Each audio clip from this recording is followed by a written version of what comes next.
Christmas, y'all. It's Christmas Eve. I'm working like the normal human being. This is the difference between paid per mile and paid per hour. These people are always in a hurry. Versus us, in the semi, we get paid the same whether we take all day or we take 2 hours to get to where we're going. And then holiday traffic. Holiday traffic right now, though, on Interstate 40, I guess it's, or I can't remember. I know there were these 40 acres there. Going through Knoxville, up into Kingsport, Tennessee, and then I'm going to deliver this truck in Gray, Tennessee.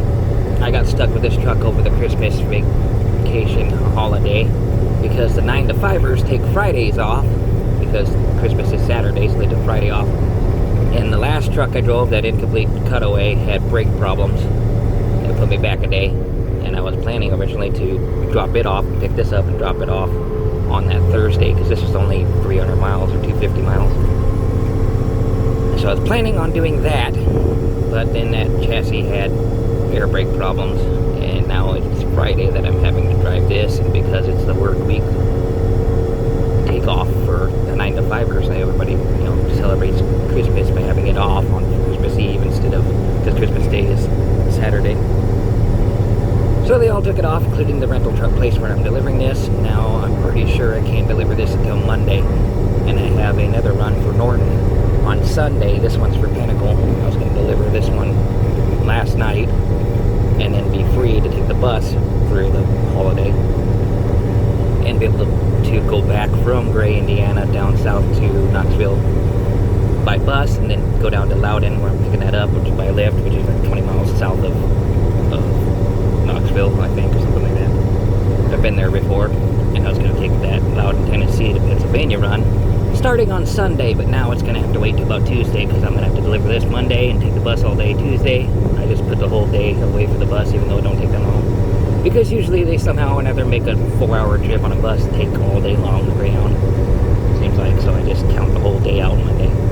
So I told my Norton dispatcher I can deliver on Tuesday, I can pick it up on Tuesday, probably deliver it on Thursday, and then I'm going to be stuck over the New Year's weekend. Don't cut me off. Stuck over the New Year's weekend, probably on Amtrak back to Indiana just to kill a day or two on the Amtrak to get through the weekend. But I just thought I'd show you what I'm dealing with here. It's a older truck that's got 200,000 miles on it. It does have a third-party adaptive cruise. And last night, of course, I filled up and then it was right at dark. So when I came back on the road after dark, then the cruise wouldn't work. And I realized it's because the sensors on here, on that third-party adaptive cruise, they can't see the cars and trucks in front. It's older technology than when this first adaptive cruise cab came out, and it works fine during the day when I can get it set again outside of these people cutting me off.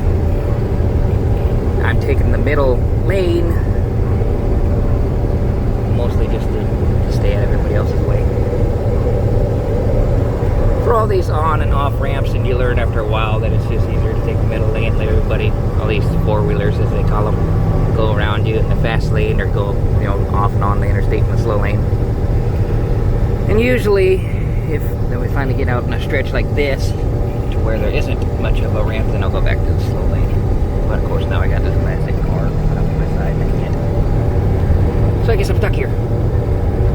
But anyway, the adaptive cruise, older third-party cruise, I basically have cruise at night, during the daytime, but not at night, because I can't see it on the sensors. It must be like first generation technology. The second generation to build the trucks nowadays, and they added that after the fact. You can see where that dash is, a regular pocket on the dash.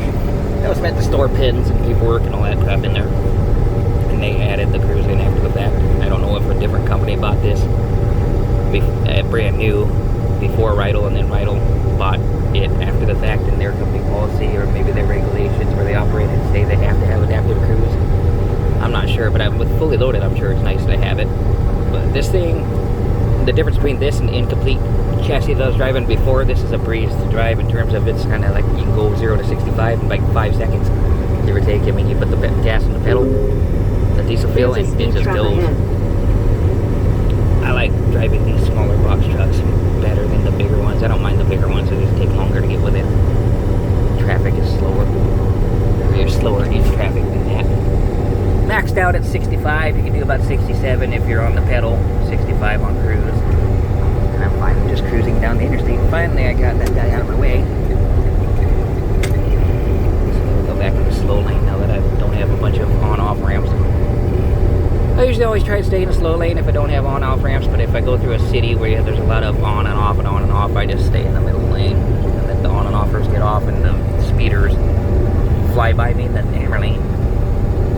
Because your 9 to 5ers are going to cut you off no matter what anyway, whether you're in a slow lane or fast lane or what. And then I'm going through a city, especially when you're doing this hours and hours on end, you know, some people might call us lazy, but when you go through 6 cities, I didn't do it today, but when you go through 6 cities in a day, you learn real quick kind of the easier ways to drive, you know, and then just get in the middle lane and stay there instead of having to fight on and off traffic or having to, you know, get around the speeders.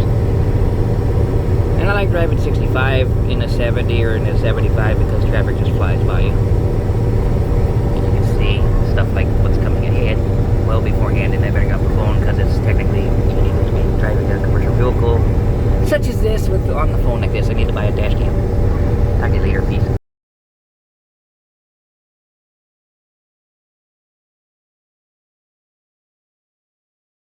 A typical smaller end box truck, not much bigger than the tractor.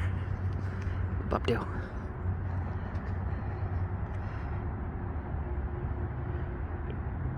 Drives nice, I guess, for an older truck.